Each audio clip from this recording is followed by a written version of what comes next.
Hey guys, it's AA STEM here. Welcome to a new video, and today we're going to be talking about selection sorts. Selection sort is a simple sorting algorithm using computer science to organize data by repeatedly finding the smallest element in a list and moving it to its correct position. It works by dividing the list into a sorted and unsorted section, then selecting the minimum value from the unsorted part each round.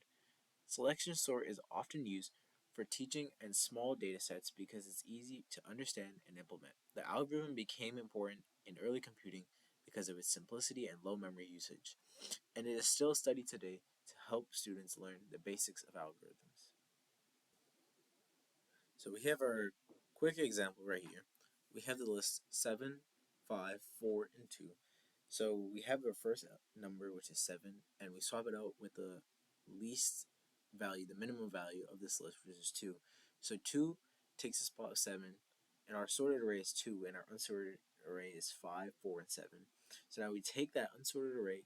5 is obviously less than or greater than 4, so we switch those two values, and now it's 2, 4, which is sorted, and 5, 7, which is unsorted. And the element 5 is still less than 7, so we don't really have to change anything there. It'll move to the sorted side, so we have 2, 4, and 5. We check if 7 is less than any of the values previously, which is obviously it's not. So we include it in our sorted side, which is now 2, 4, 5, and 7.